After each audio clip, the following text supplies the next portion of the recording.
Rock didn't believe in ghosts, but he lived like one. He moved through the city's underbelly with a heavy, rhythmic gait that made people move aside without knowing why. It wasn't just the size of him, it was the atmosphere of finished business he carried. His face was a testament to a life lived in the red, a jagged scar carved a path from his temple to his jaw, a permanent reminder of the time a job in Marseilles had gone sideways. To Rock, that scar wasn't a wound, it was a receipt. In his world, survival was a matter of mathematics, not morality. He operated by a set of ironclad rules designed to keep the engine of his life from seizing up. Rule 1, never look at the eyes. Eyes were where the humanity hid, and humanity was expensive. Rule 2, the contract is the only truth. If the money cleared, the job was done. Rule 3, never get involved in the why. The why was a trap that led to late-night thinking and a slow trigger finger. He stayed in a room that smelled of old coffee and gun oil, a space as hollow as his own chest. He had spent 20 years perfecting the art of the weary professional, a man who could dismantle a high-security lock or a human life with the same clinical indifference. He viewed the neighborhood not as a community, but as a grid of tactical advantages and exit routes. To the local crews, he was a legend. A ghost who took the jobs no one else wanted because he didn't care who was standing on the other side of the barrel. He told himself he was a tool, a surgical instrument made of leather and scar tissue. Tools didn't feel the cold rain, and they certainly didn't feel pity. But as he sat in the dim light of a street lamp after a long shift, rubbing the ache in his scarred cheek, the silence of his apartment felt less like peace and more like a void. He had successfully scrubbed the self out of his existence, leaving only the professional. He was safe, he was rich, and he was utterly empty. He was a man waiting for nothing, until that splash of pink in the alleyway forced him to remember that even a tool can be repurposed, and even a ghost can be haunted by the living. Rock stared at the crumpled bills in the girl's hand. $7. It was a joke, a cosmic insult to a man whose time was measured in thousands. He should have walked away. He should have let the shadows of the alley swallow him back into the comfortable numbness of his rules. But the girl didn't move. She didn't tremble. She stood with her chin tilted up, her small shoulders squared against the downpour as if she were facing down a firing squad. "My name is Zeal," she said. The name felt too bright for the darkness surrounding her. "I know who you are. The people in the building say you're the man who fixes things when they're broken beyond repair." Rock let out a short, jagged breath that wasn't quite a laugh. "I don't fix things, kid. I end them. There's a difference." "Not this time," Zeal countered. Her voice was flat, hauntingly devoid of the melodic lilt of a child. It was the voice of someone who had already seen the end of the world. "The bad men came 3 days ago. They took my mother because of the paper my father signed. Now they come every night for him. They're breaking him, piece by piece, so he'll tell them where the rest of the money is. But there is no money. There's only this." She thrust the $7 closer to his chest. The bills were damp, stained with what looked like grease and old tears. "Fix my dad," she whispered, the first crack appearing in her stoic mask. "They said if he doesn't pay by tomorrow, they'll bring my mother back in a box and leave him in the street for the crows. I can't lose both of them." Rock froze. It wasn't the tragedy of the story that stopped his heart, he'd heard 1,000 variations of debt and despair. It was the way she looked at him, not with hope, but with a terrifying, transactional clarity. She wasn't asking for a handout. She was hiring a specialist. She was offering him everything she owned in exchange for a miracle she shouldn't even know existed. Rule 3, never get involved in the why, screeched in the back of his mind like a warning siren. This was the trap. This was the why that would lead to a slow trigger finger. He looked at the dirt under her fingernails and the hollows beneath her eyes, and for the first time in 2 decades, the weary professional felt a cold, sharp blade of guilt pierce his armor. $7 isn't a contract, Zeal, he grunted, his voice sounding foreign even to his own ears. It's all I have, she replied simply. Is it enough to make them stop? Rock looked at the money, then at the predator-filled darkness of the city beyond the alley. He reached out, his scarred, calloused fingers brushing against her small hand as he took the damp bills. Keep your money, he said, his voice dropping to a low, lethal growl. Consider this a down payment. The rain didn't let up, it only grew heavier, turning the city's soot into a thick, black bile that ran along the gutters. Rock stepped out of the alley, his heavy boots echoing against the pavement, a stark contrast to the light, frantic pitter-patter of Zeal's footsteps. He kept a deliberate distance, 3 paces behind, his eyes scanning the rooftops and the darkened doorways. It was a habit of the trade, but for the first time, he wasn't looking for a target, he was looking for a threat. As they moved deeper into the district where the streetlights had long ago been shot out, the reality of Zeal's world began to sharpen. Under the flickering neon of a failing bodega sign, Rock noticed the back of her pink shirt. It wasn't just stained, it was frayed at the seams, the fabric thinning from too many washings and not enough care. He watched the way she walked, a slight limp favoring her left side. When she stepped over a stagnant puddle, he saw why. The soles of her sneakers were worn through, the rubber flapping like a broken wing, exposing her soaked socks to the biting cold of the wet concrete. The weary professional in him tried to look away. He tried to categorize the holes in her shoes as just another data point of poverty, a common sight in a city built on the backs of the forgotten. But the stoic way she ignored the discomfort, the way she didn't complain or even shiver, bothered him more than any scream would have. She was a soldier marching to a front line she was too young to understand. They crossed into the slums, a labyrinth of crumbling brick and rusted fire escapes where the air tasted of salt and desperation. Here, the shadows felt heavier, populated by men with hollow eyes who watched them pass. Rock adjusted his jacket, the weight of his sidearm a familiar comfort against his ribs, but his gaze remained fixed on the small, determined head of hair in front of him. He saw the streaks the rain made through the grime on her neck, carving pale paths through the soot. She wasn't just a client anymore. She was a living indictment of everything he had ignored while he was busy collecting his fees. Every step deeper into her neighborhood felt like a descent into a truth he had spent 20 years avoiding, that the world didn't just need people who could end lives, it desperately needed someone who could protect one. As Zeal turned into the mouth of a sagging tenement building, Rock felt the cold iron of his heart begin to crack, the professional, fading into something much more dangerous. The hallway of the tenement smelled of boiled cabbage and damp rot, a scent that usually signaled a routine hit. Rock moved with the predatory silence of a man who had cleared 1,000 rooms, his hand hovering near the grip of his weapon. Zeal didn't knock. She pushed open a door that hung crooked on its hinges, and the sound of a muffled blow echoed into the corridor. Rock stepped inside, his senses dialed to a lethal frequency. He expected to find a target. A man hiding from a debt, a coward who had put his daughter in the line of fire. Instead, the scene in the center of the cramped, dim living room made him stop dead. A man was knelt on the floor, his hands zip-tied behind a rusted radiator. This was Zeal's father, but he was barely recognizable as a person. His face was a map of purple hematomas and jagged cuts, his breathing a wet, rattling whistle.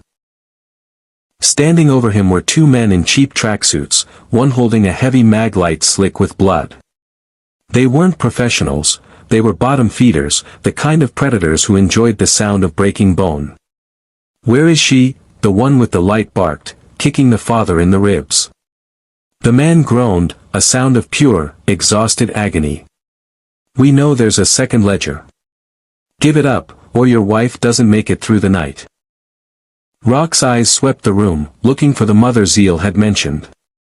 The apartment was stripped bare, no furniture remained, only empty spaces where a life used to be. A single photograph lay shattered on the floor, showing a smiling woman holding a younger Zeal. The woman was gone. The bad men hadn't just come for the money, they had taken the heart of the house as collateral. The thugs finally noticed the massive shadow in the doorway. The one with the light swung the beam toward Rock's face, the glare reflecting off his scar. "Who the hell are you? This is private business. Beat it before you get." Rock didn't wait for him to finish. The weary professional would have weighed the risk, calculated the payout, and walked away from a mess that wasn't his. But as he felt Zeal's small, cold hand brush against his coat, something in Rock snapped. He wasn't looking at a target anymore. He was looking at the reason he had spent his life in the dark, to wait for a moment where the monster inside him could finally be used for something right. He didn't draw his gun. He stepped into the light, his knuckles whitening as he balled his fists. The two men on the floor were no longer a threat, they were merely debris. Rock didn't spare them a second glance as he moved toward a small, battered desk in the corner, the only piece of furniture left in the room. His pulse, usually a steady, mechanical thrum, was beginning to spike with a cold, focused rage. On the desk sat a thick, plastic-bound ledger, the second ledger the thugs had been screaming about. He flipped it open, expecting to see columns of numbers, interest rates, and overdue payments. Instead, his eyes fell upon something far more sinister. It wasn't just a record of debt, it was an inventory of human lives. There, scrawled in a messy, indifferent hand, was Zeal's mother's name.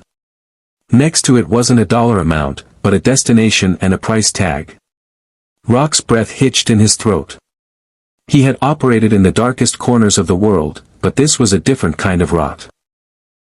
The ledger detailed a brokered deal to move collateral to a shipping yard on the coast. They weren't just holding her for ransom, they were selling her. The realization hit him like a physical blow to the chest.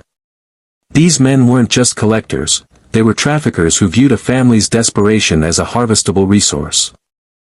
He looked back at the father, who was drifting into unconsciousness against the radiator, and then at Zeal. She was standing by the door, her eyes fixed on him with a terrifyingly fragile hope. She didn't know what was in the book. She only knew that the fixer was looking at it. Rock looked back at the ledger, at the specific time and coordinates for the handoff, less than an hour away. He saw a note in the margin about the girl being next if the father didn't succumb. That was the moment the hitman died. The wall of cynical detachment he had built over 20 years didn't just crack, it disintegrated. The rules he had lived by felt like ash in his mouth. He realized then that he wasn't just a tool for death, he was the only thing standing between a child and a lifetime of darkness. The $7 in his pocket felt heavier than any mountain of gold. It wasn't just a fee, it was a tether to a world he thought he had lost. His vision narrowed to a sharp, lethal point. He tore the page from the ledger, his hands steady once more, fueled by a new, terrifying clarity. "Stay with your father, Zeal," Rock said, his voice a low, vibrating hum of impending violence. "Don't open the door for anyone but me." He stepped over the broken man on the floor, the weary professional gone, replaced by something the city hadn't seen in a long time, a man with nothing to lose and a reason to kill. Rock stepped out into the rain, his phone already pressed to his ear. The transition from the suffocating air of the apartment to the cold street was seamless, he was back in the element he knew best. He didn't dial a friend, he didn't have any. He dialed a ghost, a man known only as the broker who sat in a basement 3 boroughs away, surrounded by screens and the city's digital secrets. "I need a trace," Rock said, skipping the greeting. His voice was a rasp of gravel and intent. White transit van, license plate partially obscured, likely heading toward the Pier 42 industrial sector. "It's a collection unit for the Moretti crew." "Rock. You're retired from the rough stuff, remember?" The voice on the other end was tinny and amused. "That's a heavy ask for a Tuesday. What's the fee?" "The fee is the debt you've owed me since Belgrade," Rock snapped. The silence on the other end was sudden and heavy. "Trace the GPS on the Moretti drivers. They're moving collateral. I need the exact location, and I need it before the tide turns." Give me 2 minutes. Rock climbed into his black sedan, the engine turning over with a low, predatory growl. He didn't look back at the tenement. He couldn't. If he saw Zeal's face in the window, he might lose the cold, mechanical focus required for what came next. His hands, usually as still as stone, gripped the steering wheel until the leather groaned. The phone chirped. They're at an abandoned rendering plant off the coastal road. Secluded. Low light. One way in, one way out. They've got a second vehicle waiting, a black SUV with diplomatic plates. Rock, if you go there, you're not just hitting a lone shark. You're hitting a supply chain. You sure about this? I'm sure, Rock said, and ended the call. He drove with a quiet, terrifying efficiency, weaving through the late-night traffic like a blade through silk. The city lights blurred into long, distorted streaks of amber and red. He checked the glove box, pulling out a specialized kit he hadn't touched in years, a thermal scanner, 2 spare magazines, and a heavy, blackened combat knife. The weary professional would have stayed in the shadows, waiting for a clear shot and a guaranteed exit. But as he turned onto the dirt road leading toward the rusted silhouette of the rendering plant, Rock felt a strange, unfamiliar heat in his chest. He wasn't hunting for a paycheck or a reputation. He was tracking the predators who had dared to put a price on a mother's life and a child's peace. The rain continued to fall, but as the plant came into view, the water on his windshield felt like it was clearing the way for a storm of his own making. The rendering plant was a skeleton of rusted iron and shadows, screaming with the sound of the wind whipping through broken glass. Rock cut the engine and his lights a quarter mile out, drifting the rest of the way in a silence that was unnatural for a man of his size. He didn't feel the rain anymore.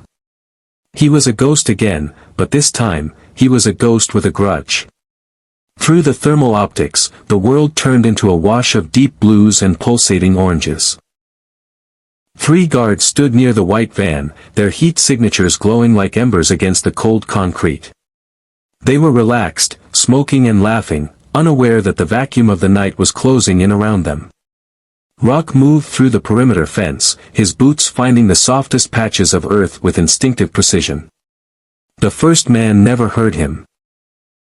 Rock emerged from the dark like a part of the architecture, his blackened blade finding the soft tissue beneath the jaw before the guard could even drop his cigarette.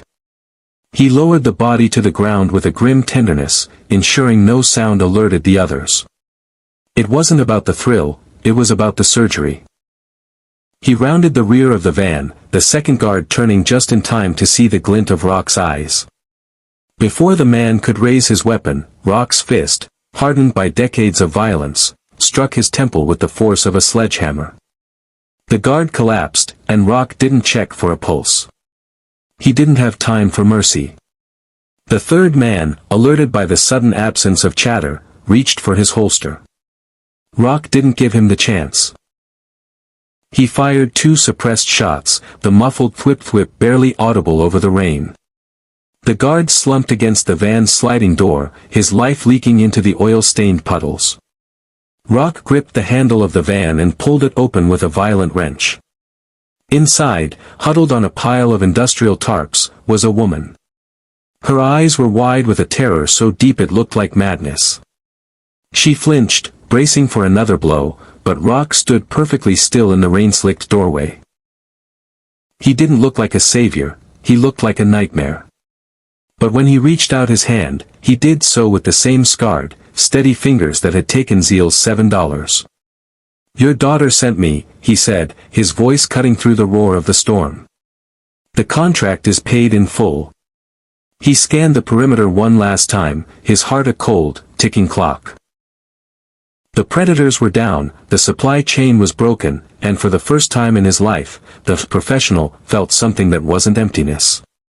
He felt the weight of a job finally done right. The drive back was a silent procession through a city that had no idea its moral axis had shifted. Rock kept his eyes on the rearview mirror, not out of fear of pursuit, but to watch the woman in the back seat. She sat wrapped in his oversized leather jacket, her trembling slowly subsiding as the familiar landmarks of her neighborhood flickered past in the rain. She didn't ask who he was, and he didn't offer a name. In this world, names were for people with futures. He was just the mechanism that had pulled her back from the edge of the void. He parked the car a block away from the tenement, killing the lights and the engine in one fluid motion. The street was a ghost town, the only sound the rhythmic drumming of water against the roof. He led her toward the sagging building, moving through the shadows with the practiced invisibility of a predator. He guided her up the rotting stairs, his hand firm on her elbow, sensing the desperate surge of energy in her limbs as they reached the third floor. Outside the door with the crooked hinges, Rock came to a halt. He retreated into the darkest corner of the hallway, the dim yellow light of the landing barely touching the toes of his boots. He watched as the woman reached out, her fingers shaking as she pushed the door open. The cry that came from inside was a sound Rock knew he would carry to his grave. It was Zeal, no longer the stoic, adult-like soldier, but a little girl again. He heard the frantic scramble of feet, the sob of a father who had been given back his soul, and the muffled, hysterical whispers of a family being stitched back together in the dark. Rock stood in the shadows, his back against the peeling wallpaper, listening to the symphony of their reunion. For 20 years, he had been the man who tore things apart, the one who left silence in his wake. Now, the noise of their weeping felt like a baptism. He didn't step into the light. He didn't want their thanks, and he certainly didn't want them to see the man who had done the killing. He was a creature of the dark, and he knew his place. As the door clicked shut, sealing the family back into their private world, Rock let out a long, ragged breath. The weight in his chest, the one he'd carried since the alleyway, didn't disappear, but it changed. It felt less like a stone and more like a foundation. He turned away, his boots silent on the stairs, leaving the warmth of the house behind for the cold comfort of the rain. The rain had slowed to a thin, cold mist by the time Rock returned to the alley where it had all begun. He didn't have to wait long. Zeal was there, standing under the same rusted fire escape, a small shadow against the brick. She looked different now. The grim, hollow weight in her eyes had been replaced by a quiet, trembling light, though she still stood with the posture of someone who had learned too much about the world too soon. Rock approached her, his silhouette cutting through the fog like a jagged cliffside. He didn't say a word as he reached into his pocket. He pulled out the 7 crumpled bills, still held together by the same worn rubber band, and held them out to her. "Take it," he said, his voice a low rumble that vibrated in the narrow space. Zeal shook her head, her hands tucked tight into the sleeves of her stained pink shirt. "I paid you. A contract is a contract. That's what the men in the building say." Rock knelt, his knees popping, a sound of age and 1,000 hard landings. For the first time, he didn't care about the tactical disadvantage of being low to the ground. He held the money out again, his scarred face softening in the dim light of a distant street lamp. "The contract was for a fix," Rock said, his voice steady. "But I've decided to change my rates. For this job, the fee was the look on your mother's face when she walked through that door. That means you've overpaid." He took her small, cold hand and pressed the damp wad of cash into her palm, closing her fingers over it with his own calloused grip. "Keep your savings, Zeal. You're going to need them for books, or shoes that don't have holes in the soles. The debt is settled. In fact, it's more than settled." He looked her straight in the eye, breaking his own first rule without a second thought. "If those men ever come back, if anyone ever makes you feel like you have to carry the world on your shoulders again, you find this alley. You find the shadows. The job isn't just finished, kid. It's paid in full, forever." Zeal looked at the money, then up at the giant with the scarred face. For a fleeting moment, she didn't see a hitman or a monster. She saw a shield. She nodded once, a sharp, decisive movement, and tucked the $7 back into her pocket. Rock stood up, the weary professional, finally finding a strange kind of peace in the exhaustion. He turned toward the mouth of the alley, his coat snapping in the wind. He didn't look back, but he could feel her watching him, a silent witness to the moment a killer decided to become a guardian. The seasons bled into one another, years passing in a blur of gray winters and humid, city-baked summers. The neighborhood changed, gentrification nibbled at the edges of the slums, and new glass towers rose like tombstone markers for the old world, but some things remained rooted in the cracks of the pavement. Rock was one of them. He was older now, the ache in his scarred cheek more persistent on rainy mornings, and his gait had slowed to a steady, rhythmic prowl. He no longer took contracts. He had traded the life of a mercenary for the life of a ghost who haunted the light. From his usual vantage point, a shadowed bench near the park or the dim corner of a second-story diner, Rock watched the world move. His eyes, once trained only to find targets, were now calibrated for a different kind of vigilance. He watched the way the local crews gave certain blocks a wide berth, sensing a presence they couldn't name but instinctively feared. He was the reason the shadows in this corner of the city felt a little less hungry. Then, he saw her. Zeal emerged from the subway station, a backpack slung over one shoulder and a stack of textbooks cradled in her arm. She wasn't the small, grime-streaked shadow in a frayed pink shirt anymore. She had grown tall and confident, her stride possessing a grace that had been hard-won. The broken innocence that had once made her voice so flat had been replaced by a fierce, bright intelligence. She was a young woman with a future, a person who looked at the horizon rather than at her own worn-out shoes. She stopped at a crosswalk, laughing at something a friend said, her face illuminated by the afternoon sun. Rock stayed in the gloom of a nearby awning, his hands shoved deep into the pockets of his old leather jacket. He didn't wave, and she didn't look his way. She didn't need to. The $7 contract had bought her more than just a miracle, it had bought her the right to forget the man who had delivered it. As the light changed and she disappeared into the crowd, Rock felt a rare, quiet warmth spread through his chest. He was still a man of the dark, a weary professional whose hands would never be truly clean, but his legacy wasn't written in blood anymore. It was written in the way a girl could walk to school without looking over her shoulder. He turned back toward the deeper shadows of the alley, a silent guardian content to stay in the wings, knowing that the job was, and always would be, paid in full.